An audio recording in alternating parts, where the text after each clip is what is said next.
Greetings, millionaires, multimillionaires, and future millionaires. I'm Lane Beene, a 28-year retired lieutenant colonel, a former F-16 pilot, and successful real estate investor. During the past 15 years, I side hustled one single-family house into a multi-million-dollar apartment portfolio with close to 700 units and awards along the way that included Fort Worth Property of the Year and National Multifamily Housing Council Renovation of the Year. I achieved this while working full-time as an Air Force officer, deploying 5 times to the Middle East, and being a dedicated family man. My goal is to share what I learned to help you become a better investor and a better millionaire. Today's topic, very important. What is investment risk? How does it impact real estate investments? And what skills, experiences, or situations do you need to overcome risk successfully? Risk. Webster defines it as a situation requiring exposure to danger. What does that mean in real estate? That means losing money, losing your asset. Okay? And remember, every investment has risk associated with it. Nothing is free, and there's certainly no guarantees. A lot of times people approach investments as if there is no or limited risk, but that's just not the case. And if you're going to be in the real estate investing field, then you've got to learn to deal with this component of investing correctly. If you want a guarantee, then go buy a toaster from Sears. But if you want to be a real estate investor, then let's talk about how to correctly deal with this, build the skills, and build the resiliency necessary to be successful. Okay, risk. Like I said, a situation requiring exposure to danger, or in real estate, potentially losing some of your investment money. But risk can be analyzed, and risk can be calculated, okay, and risk can be adjusted. All right? So there are some very complicated mathematical formulas on how to compute risk, and certainly how to have a computed risk-adjusted return. And as you get more sophisticated, or as you move up into larger assets, you may see that term exposed, risk-adjusted return. But in principle, without going to the detail necessary to explain those calculations, the principle is very easy to understand. Higher returns for more risky investments is what you should expect and you should be rewarded for. So how do we calculate and how do we analyze and calibrate investment risk? Okay, we're going to get to that. But before we do, also let me caution you about, you've heard this term before, analysis paralysis. Okay? Like we know already, every investment has some component of risk. And it's very important that we analyze that correctly and then we move with confidence to avoid or to minimize that exposure. Let me give you an example of what I'm talking about. Here in the great state of Texas, it very rarely gets into ice or snowy conditions, but when it does, the overpasses in my area, I live in North Texas, oftentimes freeze or they become dangerous. Prior to that point, the traffic department will go out and put signs indicating bridge may be icy. Use caution. Now, the road may or may not be icy, but that sign alerts drivers to pay particular attention to an upcoming condition. As a result of that, the drivers use caution, they slow down their speed, they change their procedure, or they do things to prepare for that risk. If you understand that principle, then we're going to apply that principle to real estate investing. We still have to go to our destination, that's our financial goals, but en route, we have to recognize there are going to be icy roads. Understand that? I hope you do. Okay, so how do we calibrate? How do we avoid and how do we limit our real estate investment risk? Okay, so how do we do that? Let me give you another principle, TLC. All right, now this is not what your mom taught you when you were a little kid. What I'm referring to is TLC, Time minimizes risk. Leverage minimizes risk. And C, cushion limits our exposure to risk. So when I say TLC, I mean if you can change the time frame, if you can change your leverage ratio or your cash cushion or equity cushion, then you build in that risk adjustment. And I'm going to talk about that through some specific examples, but remember that acronym, and hopefully you will, TLC. Why is it also important to identify risk? Because communication and setting realistic expectations is critical to success, and it's also critical to the investor mindset. So let's talk about communicating the risk. Well, just like that Texas road sign said, possible ice on roads, your sponsor, or if you are the sponsor, needs to be very clear about what the investment risks are, not only to the investor team, but also to his employees, also to his staff, and also to the contractors, to be aware of certain things that are within that exposure to risk. That will allow you to, and it will allow the expectations to be clearly communicated.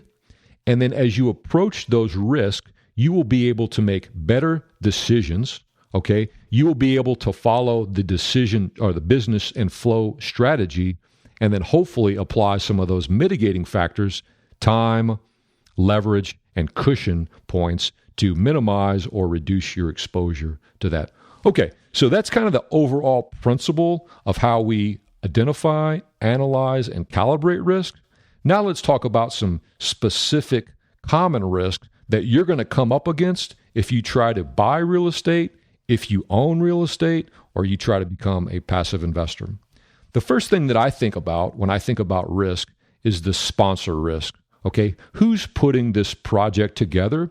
Because there's a risk that that person is executing, or the ability and experience and reserve the resources and capacity to execute that business plan and execute that real estate strategy. So the very first risk that I like to look at that can be easily identified is sponsor risk. Okay, so one of the biggest items in that is, what is their experience in this area? Do they have previous performance with this specific area in real estate, in investments, in rehabs, in development, whatever the area is? Are they experienced, and what is their performance? That doesn't necessarily mean that they will be able to repeat that performance, but again, past performance is a potential measure of future performance. And so I would certainly look at that. I would ask the sponsor to produce those sorts of products and produce those sorts of returns so that you can evaluate what level of risk can this particular individual deliver on his business plan and his real estate strategy. Now, let me also caution that to say this, that 30 years of experience may mean 1 year of experience repeated 30 times. So just because they're experienced doesn't necessarily guarantee success. And likewise, just because they're inexperienced doesn't necessarily guarantee failure. Okay? So just keep that in mind. And again, don't be paralyzed by limited experience, and then don't be awed by an extreme amount of experience. Okay, sponsor risk. Another point on this is the business plan. What is their plan for this project? Is it a development project? Is it a reposition project? Is it a core type of strategy? And what I'm listening for there to evaluate that are the 4 pillars that you often hear me say. Those 4 pillars are strategy, market, team, and property.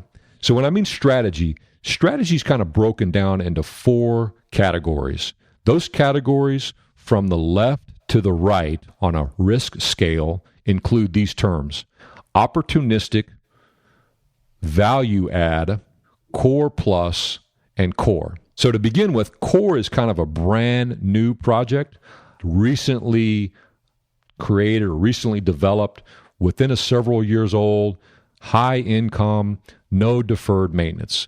A core plus is one level off of that, maybe a 10 to 15-year-old property, maybe one that needs a little bit of shine on it, but potentially still has good curb appeal, and the core systems like foundation, roofing, plumbing, electrical, HVAC are still relatively new, modern, and in good shape. Slightly more risky than core strategy and probably expected a slightly higher return.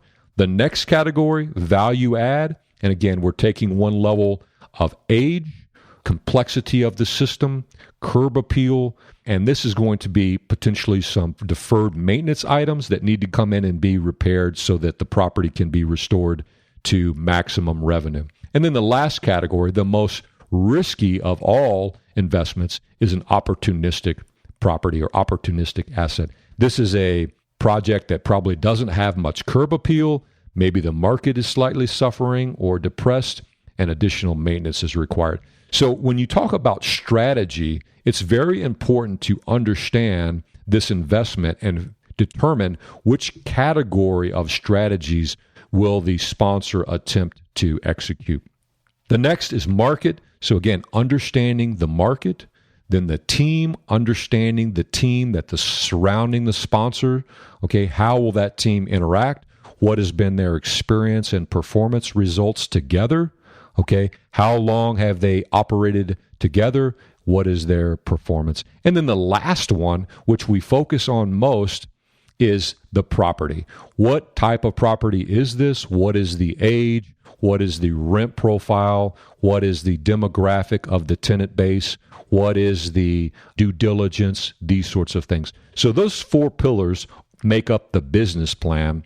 And you have to ask yourself when you're evaluating risk, what is the sponsor's experience with the business plan? Has he done it before? What have been those results? And what is his ability to execute that strategy? So number one, common real estate risk, sponsor risk. And hopefully I've given you some guidelines on how to evaluate and how to assess that correctly. Okay, if you're satisfied with that risk and you want to continue to move forward, the next risk that you need to evaluate is the acquisition. And so let's go a little bit more into that. Acquisition means finding, sourcing, negotiating price, terms, conditions of the purchase, and then buying right.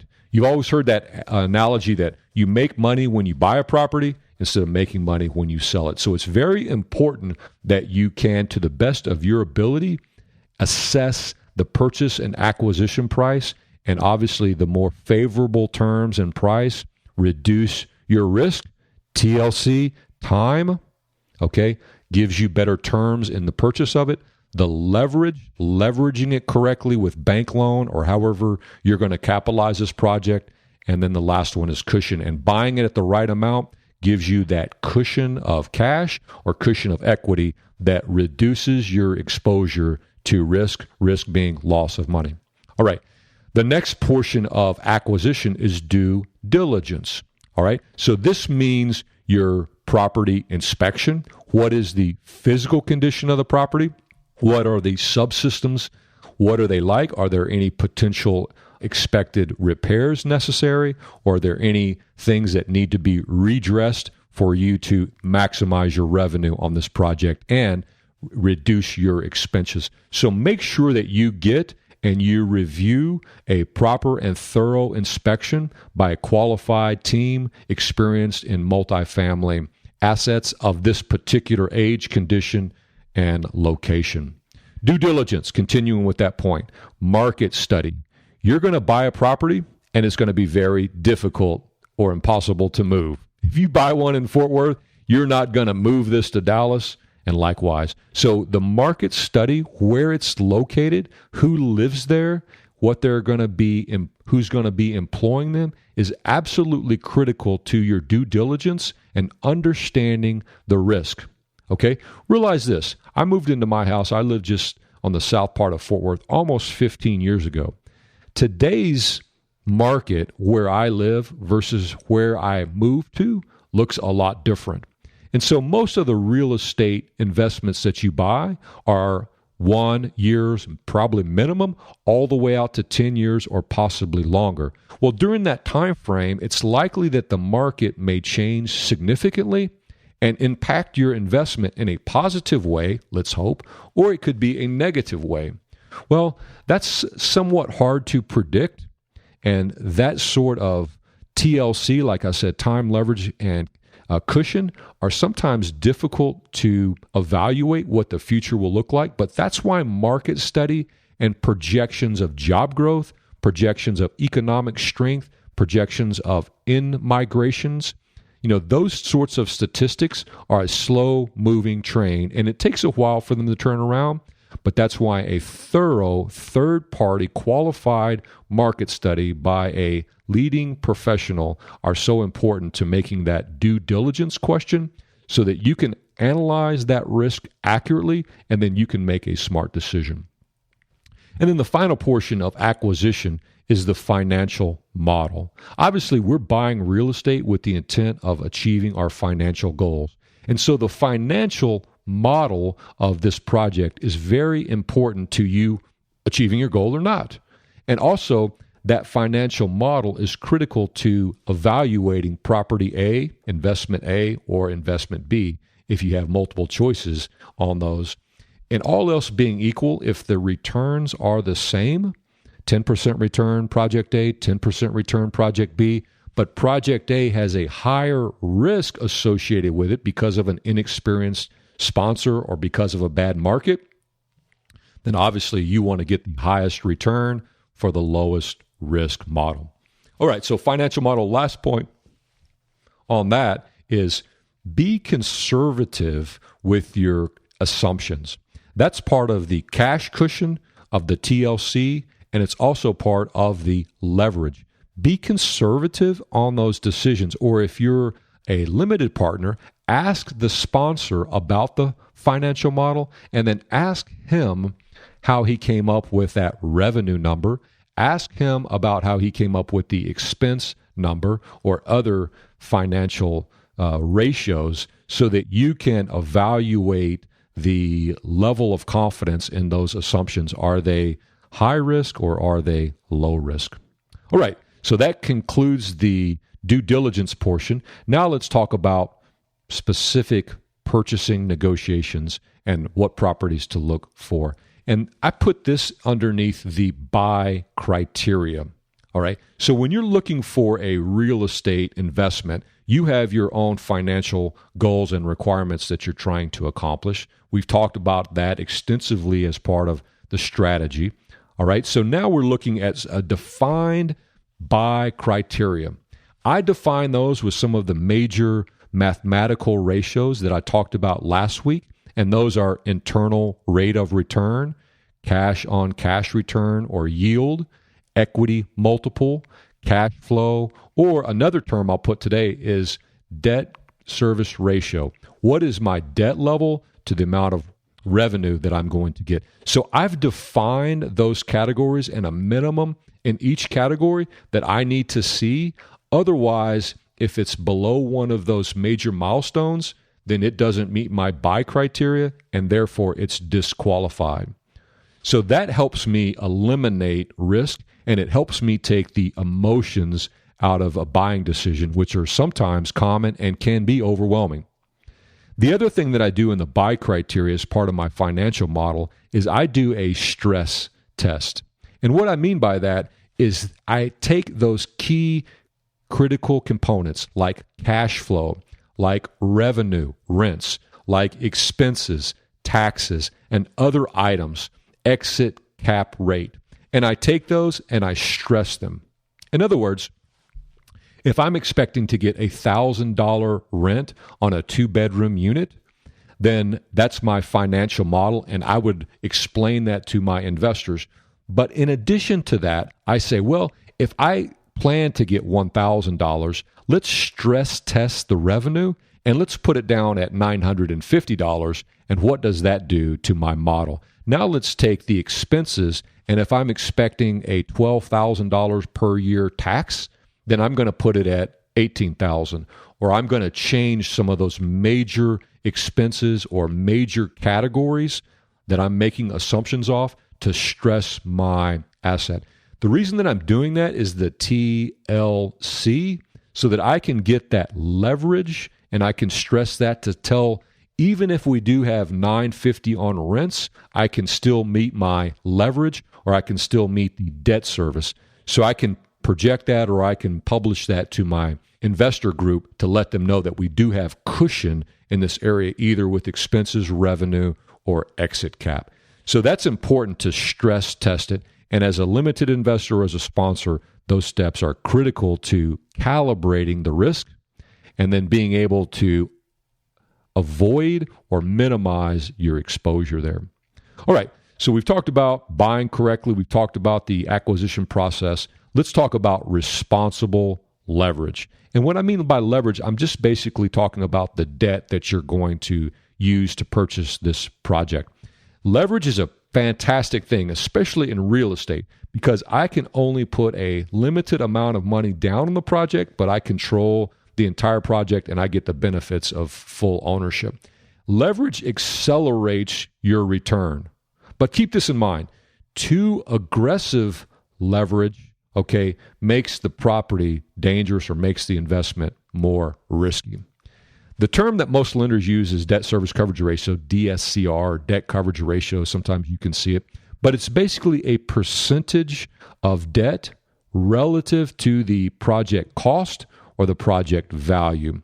And there's some very specific mathematical calculations that as you work with a lender, they'll be able to quantify that number. Most leverage safe positions are in the 65 to 75%. And that number varies based on a number of different components, market, plan, experience, team. All those things have impact to what that leverage is. If you're over 80% leveraged, then there should be a good justification why you're taking that risky of a position. It could be valid. It's not to say that it's not, but generally that may be a yellow flag on as far as your leverage goes. I always tell, I'd like to leave a little bit money on the table short term so that the overall leverage is manageable and I don't get in a risky situation and cut my investment career short. The other thing about leverage is if you have time frame, most leverage or most terms or loans have a specific time frame where they mature. Sometimes they could be out.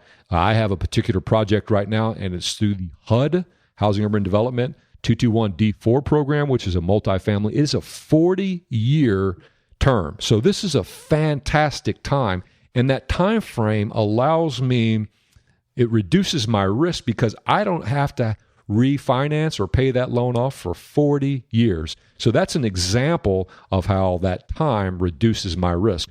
But many development projects and other repositions like an opportunistic or value add have a very short time duration on the lending. So let's say that you have a 3-year term where this amount of money, 70% of the value of the property, is now due. And you've executed your business plan perfectly. You've executed your strategy to the exact point. But at the end of 3 years, the market turns down and you have a down market where the debt and the liquidity is no longer available in the market. Well, guess what? You did everything right, but now the liquidity and the lending market doesn't support a financial refinance or it doesn't support financial benefits. Guess what's going to happen? That's going to increase the risk, and that's going to potentially jeopardize your investment. So again, a shorter time frame, should be a yellow flag for more risk. How do you do that? Is you put other pieces in place. And then like I talked about, I have a recent example of where I was selling some portfolio. I was selling 2 smaller properties, and everything was going right. We had good returns. We were making our mark. And then right at the last moment, prior to closing, the debt market changed, and Fannie Mae and Freddie Mac changed some of their guidelines, and immediately it put a close of our project in jeopardy. Luckily, through some very good lending, they were able to negotiate that, but still it was an impact to our portfolio that was completely unforeseen and unexpected. All right. So that concludes what we talked about today. Hopefully now you have a better understanding of risk. You understand how that risk is unavoidable in investing, but you also see the impact and how to minimize that. It's important that that is communicated if you're the sponsor or you receive that communication as a partner so that you can have valid and realistic expectations and you understand the potential risk that may be facing you on that icy overpass on the Texas highways. Remember the TLC, timing, leverage, and cushion are good steps and principles to help you minimize that exposure to risk. And remember, a good investor doesn't avoid risk or doesn't back down in the presence of risk. A good investor has the skill sets. A good investor has the knowledge. A good investor has the ability to recognize that risk, quantify it correctly, and skill set to avoid or navigate it with the least amount of damage. I hope you are able to use those skills to become a good investor and become a better millionaire. I thank you for listening to me, and I hope that you reach out to me if you have any questions about risk or real estate investments, and I've given you that information on the podcast. Here's to you and becoming a better millionaire.